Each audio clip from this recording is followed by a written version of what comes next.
All right, guys, that is a wrap. We just finished the entire campaign, Curse of the Crimson Throne, 56 episodes. The group was just trying to relay how long it took. Um, I actually wanted to have that ready for the thing and I completely forgot. But let's go look at the playlist, shall we? Um,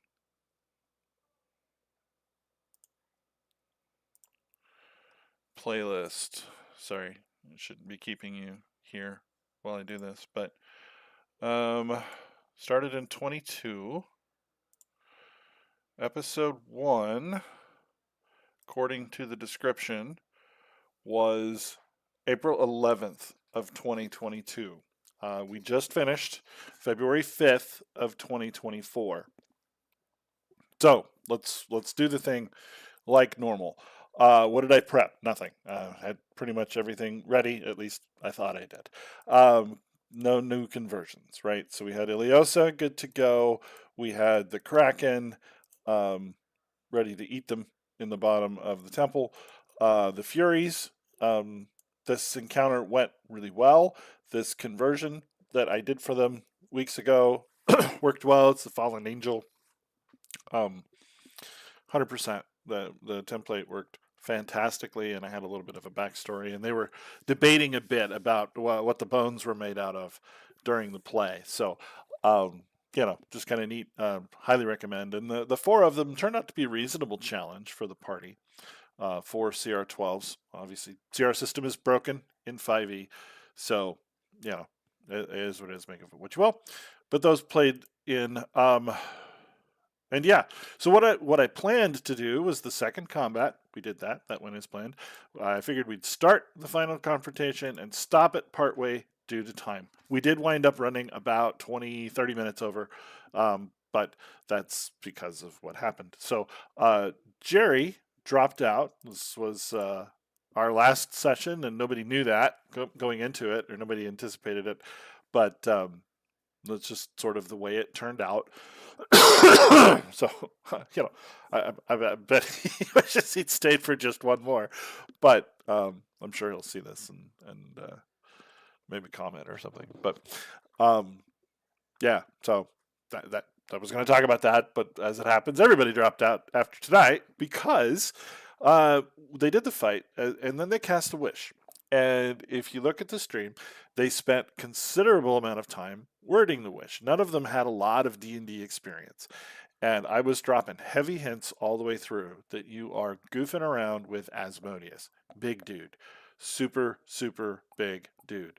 Um, you know, ultimate magical power in terms of gods and D&D. Like there's not a list of spells they can cast. They don't typically have stat blocks. I mean, maybe you'd find a 5th edition stat block for them, but you shouldn't, right?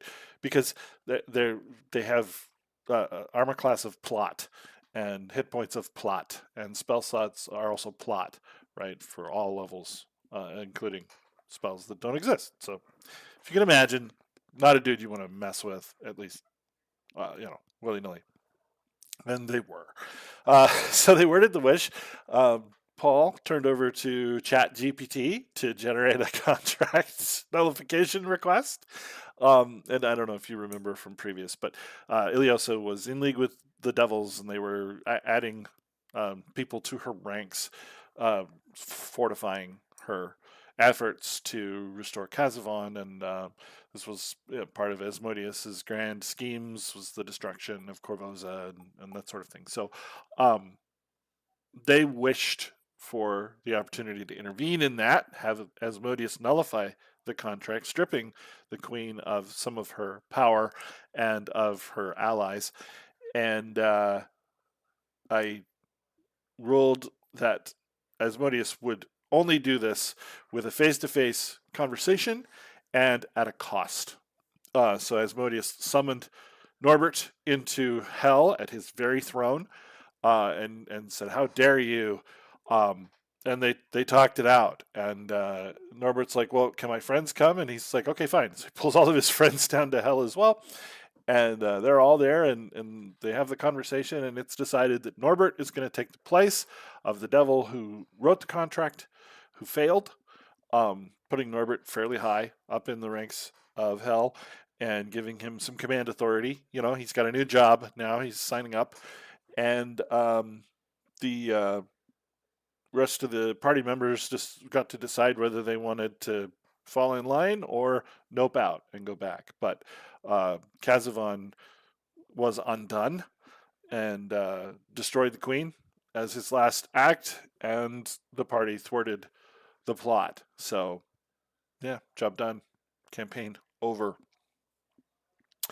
That was most likely my last Dungeons and Dragons game ever for the foreseeable. Um, it's time to ditch the dragon, folks. So yeah, this will be the last recap. Session 56. This is done. Just a commentary on the recap experience.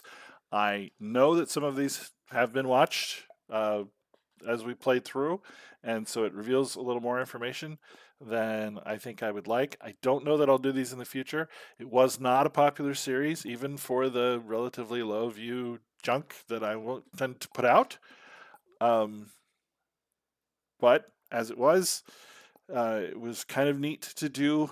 It was a good experience. I don't regret it by any means, but I don't think I'll probably do another one unless I'm requested to.